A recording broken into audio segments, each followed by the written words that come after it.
জুলাই শহীদদের স্মরণে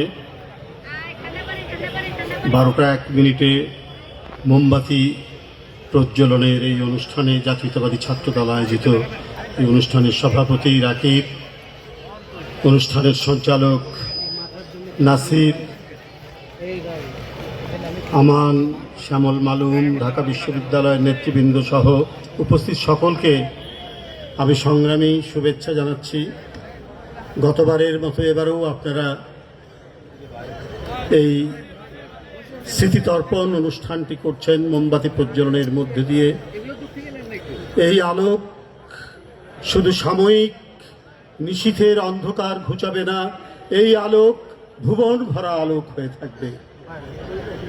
জুলাইয়ের শহীদদের স্মৃতি আমাদেরকে আলোকিত করবে, আমাদেরকে প্রজ্বলিত করবে, আমাদেরকে প্রেরণায় উদ্দীপ্ত করবে, অন্যায়ের বিরুদ্ধে আবার কোনো নতুন সংগ্রামে এগিয়ে যাওয়ার প্রেরণা যোগাবে। উপস্থিত ছাত্র বন্ধুরা, জাতীয়তাবাদী ছাত্রদল তো শুধু জুলাই আগস্টের গণতন্ত্রের সংগ্রামের জন্য প্রস্তুত হয়নি, ওরা তো দীর্ঘ 17 বছর লড়াই করেছে, সংগ্রাম করেছে এবং মৃত্তিকার সাথে সংশ্লিষ্ট তাদের সংগ্রাম। তা না হলে তাদের বন্ধু আজকে জনি নেই কেন? তাদের বন্ধু তেজগাঁ কলেজের জাকির নেই কেন আজকে এই সমাবেশে? এই আত্মদান তো হয়েছে জুলাইয়ের আগে। জুলাই হচ্ছে এর শ্রেষ্ঠ বহিঃপ্রকাশ ঘটেছে সেই ধারাবাহিক আন্দোলনে। আমি তাই জাতীয়তাবাদী ছাত্র দলের প্রতি কৃতজ্ঞতা জানাচ্ছি।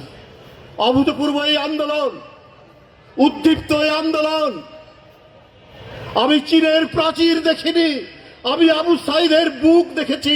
চীনের প্রাচীরের মতো দাঁড়িয়ে থেকে কি করে গুলি খায় সেই দৃশ্য আমি দেখেছি।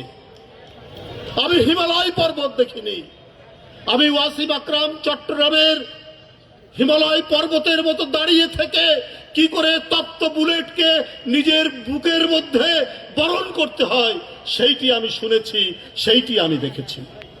বন্ধুরা আমার, আমি প্রশান্ত মহাসাগর দেখিনি, কিন্তু আহনাফের মায়ের চোখের জল যে দেখেছি, সেই জল দেখেই আমি প্রশান্ত মহাসাগরের কথা মনে পড়েছে যে হয়তো প্রশান্ত মহাসাগরের পানি জল আহনাফের মায়ের চোখের পানির সমতুল্য হবে না।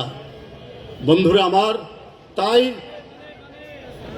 আমাদেরকে আলো প্রজ্বলিত করতে হবে। শুধু আলো প্রজ্বলিত শুধু একদিনের জন্য নয়, প্রতিদিন সব কটা জানালা আমাদের খুলে রাখতে হবে। ওই শহীদরা আসবে, চুপি চুপি আসবে, আমাদের স্মৃতিতে তারা ধারণ করব। আমরা ধারণ করে আমাদের মনের মধ্যে যাতে কোনো ধরনের বিবেকহীন কোনো স্বপ্ন না জাগ্রত হতে পারে সেই তাড়নাটা তারা দেবে। কোনো অগণতান্ত্রিক শক্তি, কোনো অগণতান্ত্রিক স্বৈরাচারী কোনো ধরনের পদক্ষেপ, কোনো শক্তির যাতে আর আগমন না ঘটতে পারে, তাই তাদের স্মৃতি একটি মাসের জন্য নয়, একটি দিনের জন্য নয়। আমি তাই বলেছি, সব কটা জানালা খুলে দাও, তারা আসবে, তারা আমাদেরকে জাগিয়ে রাখবে। কারণ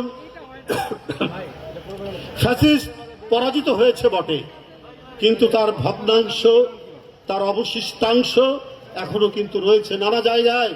তারা দেশের টাকা চুরি করেছে, তারা পদ্মা সেতুর টাকা চুরি করেছে, তারা মেট্রো রেলের টাকা চুরি করেছে, তারা ফ্লাইওভারের টাকা চুরি করেছে।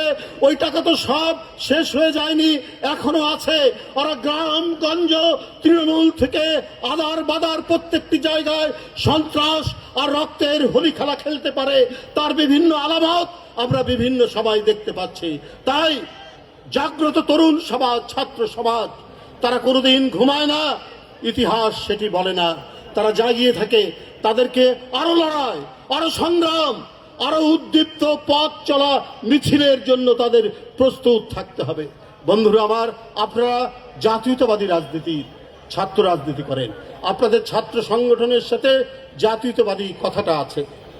এই জাতীয়তাবাদী কথাটা, শব্দটা যতদিন এটা থাকবে যুক্ত, ততদিন আপনাদের মনে রাখতে হবে যে আপনারা দেশের জন্য, দেশের মানুষের জন্য এবং দেশের গণতন্ত্রের জন্য আপনারা অব্যাহত আন্দোলনের কর্মী। আপনারা বন্ধুরা আমার, আপনারা যখন এই দেশের গাছে গাছে কোকিল গান গায়, এই দেশের গাছে গাছে যখন দোয়েল সমা ডেকে উঠে, তখন মনে করবেন আপনারা এই মৃত্তিকার সন্তান।